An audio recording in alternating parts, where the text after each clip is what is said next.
नमस्कार, मी श्वेता अंकले. तरुण भारतच्या न्यूज बुलेटिनमध्ये आपल्या सर्वांचे स्वागत. आता पाहूया ठळक घडामोडी. जळगाव विमानतळाच्या समोरील प्राईम इंडस्ट्रीयल या ठिकाणी लखपती दीदीचे महासंमेलन पार पडले. यावेळी पंतप्रधान यांनी देशभरातून लाखो बचत गटांसाठी 6,000 कोटींहून अधिकची रक्कम जाहीर केली आहे. लाखो बचत गटाशी जोडल्या गेलेल्या महाराष्ट्रातील बहिणींना सुद्धा कोट्यवधी रुपयांची मदत याद्वारे मिळाली आहे. या पैशातून लाखो बहिणींना लखपती दीदी बनवण्यात मदत मिळणार असून सर्वांना माझ्या शुभेच्छा, असे नरेंद्र मोदी यांनी संमेलनात संबोधित केले. शहर आणि परिसरात अंमली पदार्थांची विक्री करून तरुण पिढीला जाळ्यात ओढणाऱ्या रॅकेटचा पर्दाफाश करण्यात आलाय. टिळकवाडी पोलिसांनी 50 ग्रॅम वजनाचे हेरोईन जप्त करत त्याची विक्री करणाऱ्या 5 आरोपींना अटक केली आहे. या प्रकरणी प्रफुल्ल गजानन पाटील, सुशांत गोविंद कंगराळकर, नारायण बाबूराव पाटील, सुनील बैरू असलकर, सलमान बब्बर मोकाशी यांना अटक करण्यात आली आहे. टिळकवाडी पोलीस स्थानकाच्या पथकाने ही कारवाई केली आहे. मुडा भूखंड प्रकरणावरून कर्नाटकात राजकीय घमासान सुरू असतानाच मुख्यमंत्री सिद्धरामय्या हे बेळगाव दौऱ्यावर येत आहेत. सोमवार दिनांक 26 रोजी ते बेळगावला येणार असून जिल्ह्यातील विविध कार्यक्रमांमध्ये भाग घेणार आहेत. मुख्यमंत्र्यांच्या हस्ते एकाच दिवशी क्रांतीवीर संगोळी रायण्णांच्या 4 पुतळ्यांचे अनावरण होणार आहे. सोमवारी सकाळी 11:45 सांबरा विमानतळावर त्यांचे आगमन होणार असून कौजलगी, करडीगुद्दी, कल्लोळी येथे संगोळी रायण्णा पुतळ्याचे अनावरण करून सायंकाळी विशेष विमानाने ते बेंगळूरला परतणार आहेत. गणेशोत्सवाला अवघे 15 दिवस उरले असून आता तयारीला वेग आलाय. गणेशोत्सवाच्या पार्श्वभूमीवर बाजारपेठेमध्ये उत्साहाचं वातावरण दिसत असून शहरामध्ये विविध ठिकाणी श्रीमूर्ती विक्रीसाठी दाखल झाल्या आहेत. बेळगावच्या सार्वजनिक गणेशोत्सवाची ख्याती सर्वदूर असून सार्वजनिक गणेशोत्सव मंडळाचे कार्यकर्ते तयारीला लागले आहेत.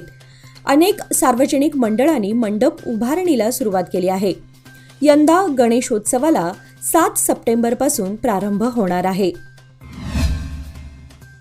स्मार्ट सिटी योजनेअंतर्गत काही वर्षांपूर्वी जिल्हा रुग्णालयासमोर डॉक्टर बाबासाहेब आंबेडकर मार्गावरील रस्त्याचे काँक्रिटीकरण करण्यात आले, तर रस्त्याशेजारी पदपथ उभारून त्यावर पेवर्स बसवण्यात आले आहेत.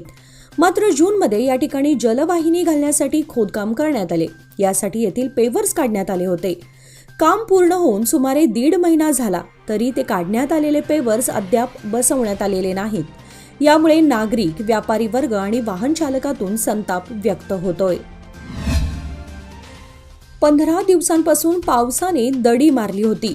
उन्हाच्या तडाख्याने खरीप हंगामातील माळ रानावरची पिके सुकू लागली होती. परिणामी खरीप हंगाम वाया जाण्याची भीती व्यक्त होत होती. शुक्रवारी सकाळपासून बेळगाव तालुक्यातील पश्चिम भागातील पावसाच्या हलक्या सरीने सुरुवात झाली. आज 3ऱ्या दिवशी देखील पावसाच्या हलक्या मोठ्या सरी येत आहेत.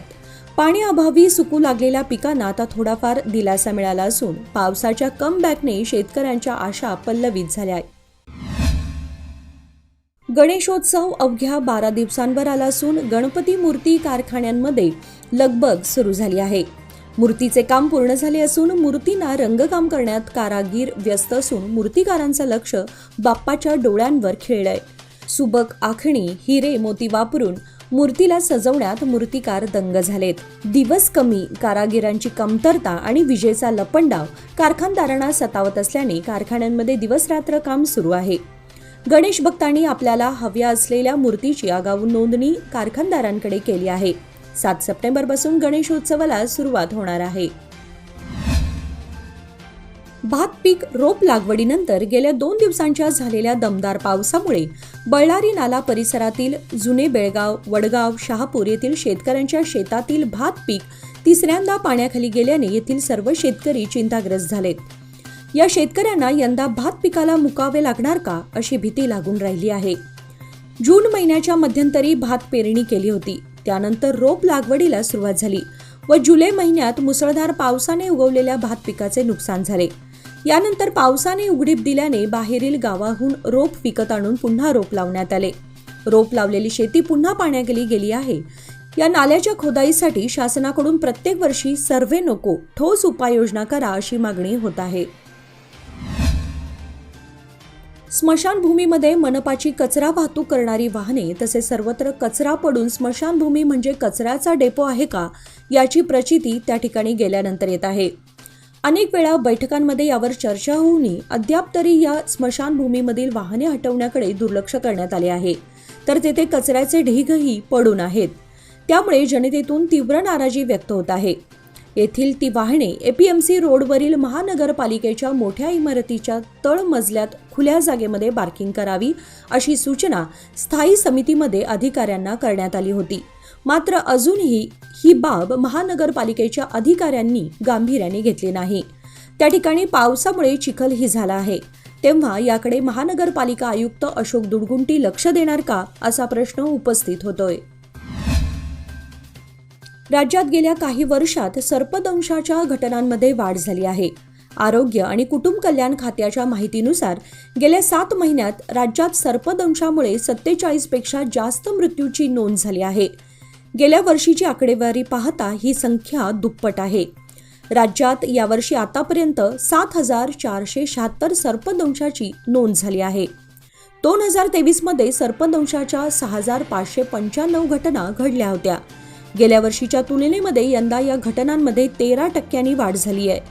जून आणि जुलैमध्ये राज्यात 1,554 आणि 1,285 सर्पदंशाच्या घटना घडल्या आहेत। बेळगाव शहरातील मुख्य बाजारपेठेतील गणपत गल्ली परिसरात ठिकठिकाणी खड्डे पडले आहेत। शनिवारी दिनांक 24 रोजी पुन्हा पावसाने जोरदार हजेरी लावली होती। भर पावसात मनपाने खड्डे बुजवण्याचे काम केले, मात्र खड्डे बुजवण्यासाठी केलेल्या तात्पुरती मलमपट्टीमुळे वाहनधारकांना अनेक अडचणींचा सामना करावा लागतोय।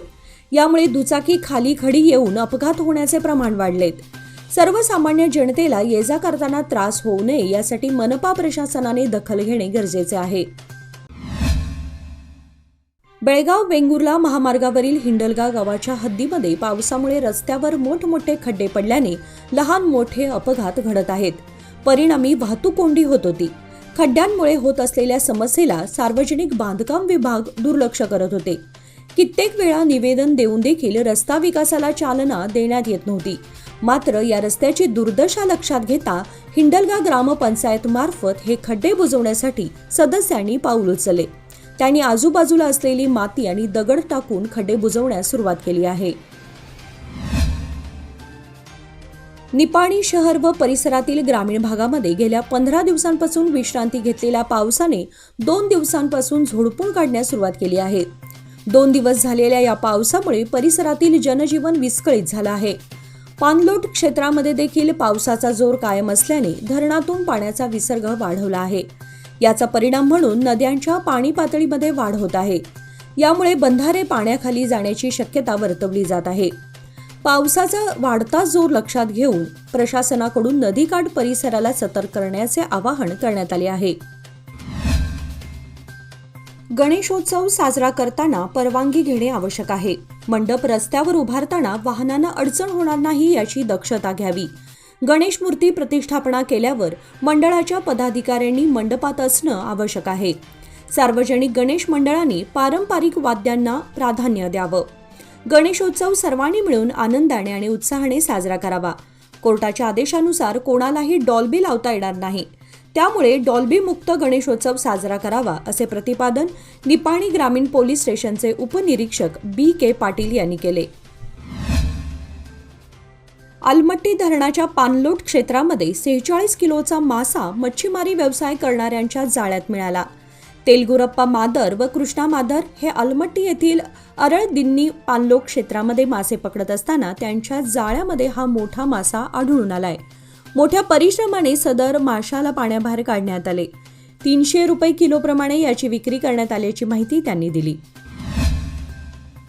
अलतगा येथील ग्रामदैवत श्री ब्रह्मलिंग मंदिराच्या आवारात श्रावण सोमवारचे औचित्य साधून उद्या सोमवार दिनांक 26 रोजी रुद्राभिषेक व महाप्रसादाचे आयोजन करण्यात आले आहे। गावासह परिसरातील नागरिकांनी या धार्मिक सोहळ्याचा लाभ घ्यावा असे आवाहन देवस्थान पंच कमिटी व ग्रामस्थांनी केले आहे। याचबरोबर आजचे बातमीपत्र इथे संपले। अधिक माहिती आणि ताज्या घडामोडींसाठी पाहत रहा तरुण भारत न्यूज चॅनल. तसेच आमच्या चॅनलला लाईक, शेअर आणि सबस्क्राईब करायला विसरू नका. आणि विश्वासार्ह बातम्यांसाठी दररोज वाचा दैनिक तरुण भारत. धन्यवाद.